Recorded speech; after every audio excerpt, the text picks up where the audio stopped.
आज का एक तर्क भी है और उस तर्क में कुछ सच्चाई नहीं है, यह भी नहीं कह सकते कि उनका तर्क यह है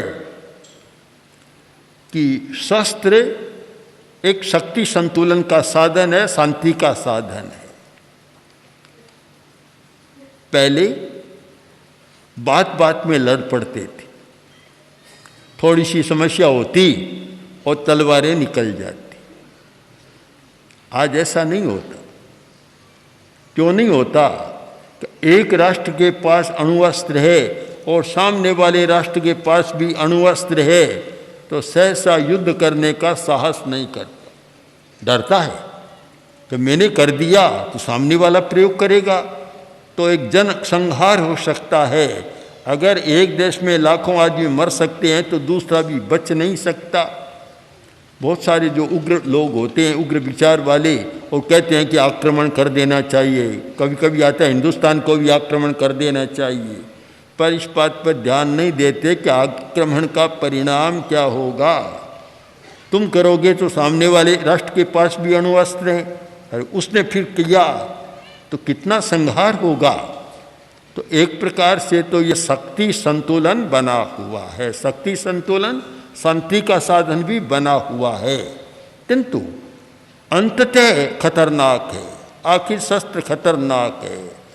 किसी व्यक्ति में या कुछ व्यक्तियों में कभी पागलपन सवार हो जाए, उन्माद आ जाए, आवेश में आ जाए और बटन दबा दे, तो फिर मैं ये नहीं देखता कि मेरे राष्ट्र का क्या होगा। एक विश्व के लिए भयंकर हो सकता है। यानी सांप को पालना खतरे से बाहर नहीं है, खतरनाक हो सकता है। कभी न कभी होता है। बहुत सांप को पालने वाले हैं जिनको यहाँ कालबेलिया कहते हैं, या और भी कुछ लोग हैं। हमने उदयपुर में वो देखा भी, सर्पगृह में रहे जहाँ सैकड़ों सांप पाले हुए हैं। कभी कभी खतरनाक होता है कि पालने वाले को भी खा जाता है, मर जाता है। आखिर विष को पालना, सांप को पालना और शस्त्र को पालना खतरनाक तो होता है, कभी न कभी हो सकता है। ये भय से परे नहीं है। भय से परे केवल हो सकता है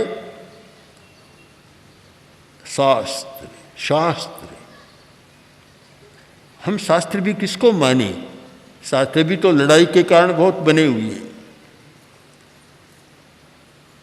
यद्यपि शस्त्र नहीं है, फिर भी शास्त्र भी लड़ाई के कारण है। सांप्रदायिक लोग कितने लड़ते रहते हैं, भयंकर लड़ाइयाँ होती रहती है सांप्रदायिकों में भी। जिनमें सांप्रदायिक कट्टरता है वे भी लड़ते रहते हैं।